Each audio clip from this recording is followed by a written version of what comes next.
Hi students, I am back with a new video on economics 9th standard lesson 1 understanding development, perspective, measurement and sustainability. Let's get into the video.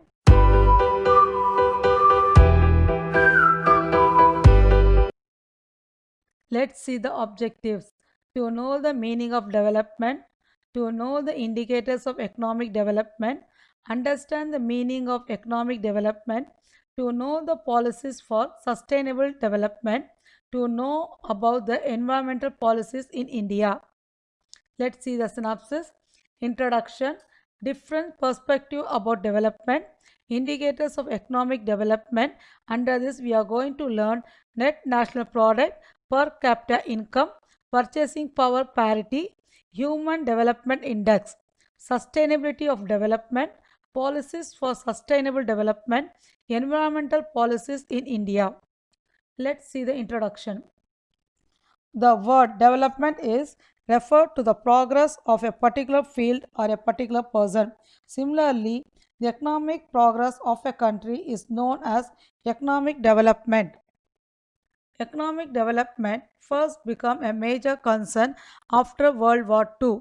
There was a heavy loss of men and material. So many countries started to improve the economic condition of their nation. So they drew many policies to improve the nation. India is also one such nation. After independence, India started to improve its economy. It drew many policies in the field of agriculture, education, science, and technology. However, the interpretation of the concept development keeps on changing from time to time, from person to person, and its meaning gets extended further. Economic and social development is the process by which the economic well-being and quality of life of a nation, region, or a local community are improved. The term has been used frequently in the 20th and 21st century, but the concept has existed in the West for far longer due to modernization, westernization, and especially industrialization. I hope you have understood, children. Let's see the different perspective about development. So I'm going to explain through this picture. First perspective of development is improvement. It means to expertise or increase the quality or quantity of a commodity or goods from its existing function. Already we have the commodity that we have. Example, at first we had a basic mobile, then we saw development by touch phones. This is called improvement. The next is growing process in a needed direction. It means growing goods or commodity that is already improved but for its right use. Example, Make in India develop industrial commodity in India to grow Indian products. Third one, way of moving forward.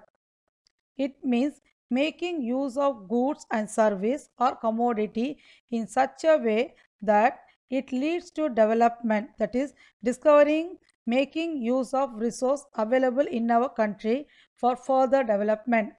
The next perspective is not doing same mistake twice. It means not committing same mistake which was done before that leads to downfall in development. Next is part of daily life. It means improving one way or other in our daily life.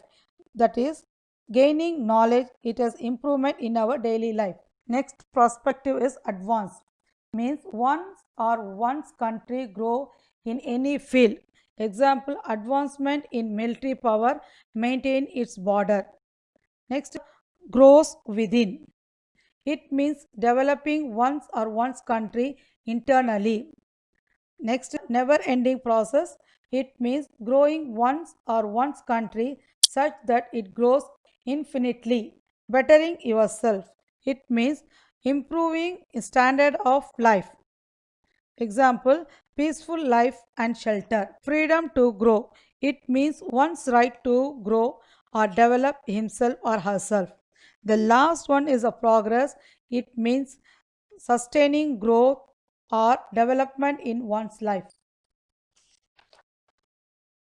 Next is the indicators of economic development. The major indicators to measure the level of economic development are net national product, per capita income, purchasing power parity, and human development index.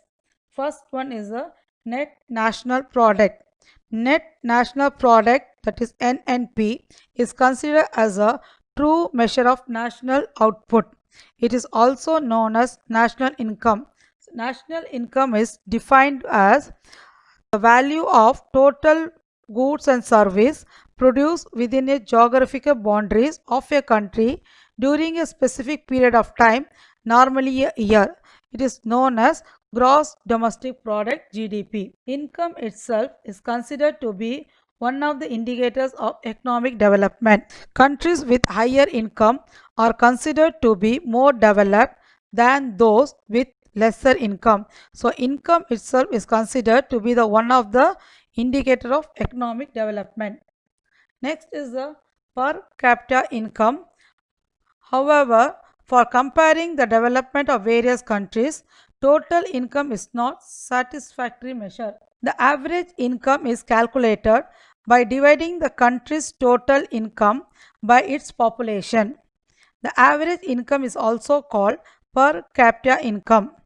Calculation on the per capita income of all countries are calculated only in the US dollar in order to compare international level. Next is the purchasing power parity.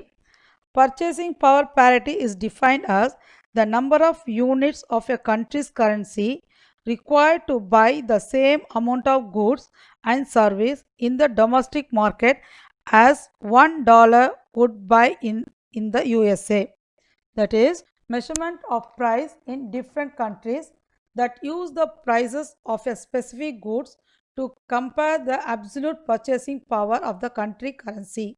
Example, comparing Indian rupee with the US dollar to purchase commodity. The techniques of purchasing power parity allows us to estimate what exchange between two countries is needed to express the accurate purchasing power of the two currencies in the respective countries.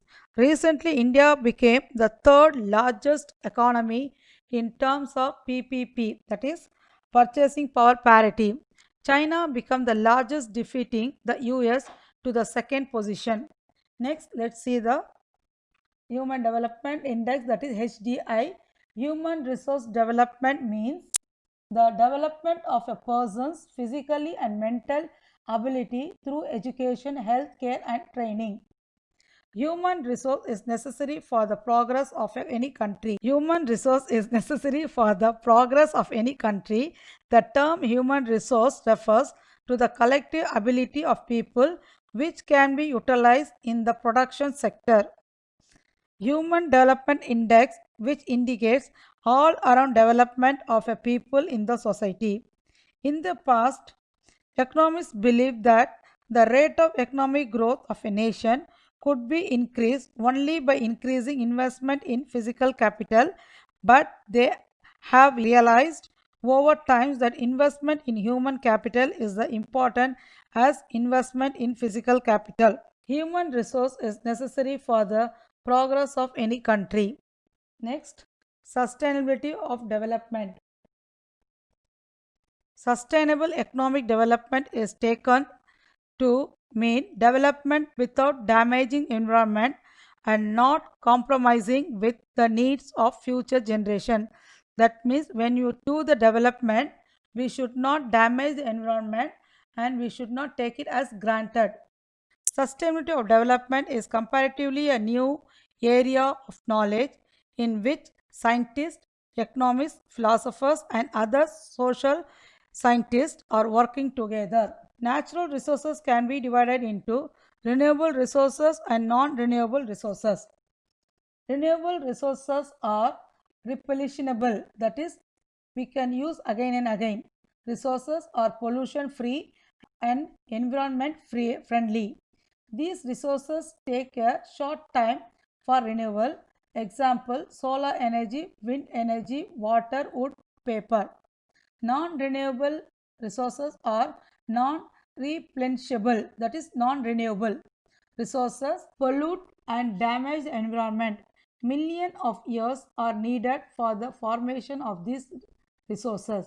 Example, metal, glasses, fossil fuels, coal, petroleum, natural gas, and diesel. To achieve real sustainability, we need to balance economic, social, environmental sustainability in equal harmony. Let's see that policies for sustainable development. India depends on thermal and hydropower plant to meet its power needs. Both these sources have an adverse environmental impact. Thermal power plants emit large quantities of carbon dioxide which pollute the environment. Solar power in India is the conversion of energy from sunlight into electricity, either directly using photovoltaic cell or indirectly using concentrated solar powers. Solar panels absorb the sunlight as a source of energy to generate electricity. A solar electricity system can reliably produce electricity for our homes and office. Environmental policies in India. These policies have covered a wide range of issues such as air, water pollution, waste management, and biodiversity conservation. The Supreme Court of India has interpreted and introduced new changes in environmental protection through a series of directions and judgments. Article 51AG of our Constitution states that it shall be the duty of every citizen of India to protect and improve the natural environment, including forests, lakes, rivers, and wildlife, and to have compassion for living creature. Development increase the quality of life. This means that people will have the higher incomes, better education, better health and nutrition, less poverty and more equality of opportunity. Let's see some of the environmental acts in India. First is the National Green Tribunal Act 2010. It says environmental protection and conservation of forest and other natural resources. Biological Diversity Act of 2002 to provide for conservation of biological diversity. The Environment Protection Act of 1986 providing for the protection and improvement of the environment. Forest Conservation Act of 1980 check deforestation and encourage afforestation of non-forest area. Water Prevention and Control of Pollution Act 1974 provides maintenance and restoration and quality of all types of surface and groundwater. Wildlife Protection Act of 1972 providing protection to wild animals and birds. With this, I'll conclude this lesson. I'll meet you again with a new video. If you have any comments, kindly comment below. If you like this video, kindly like, share and subscribe. Thank you.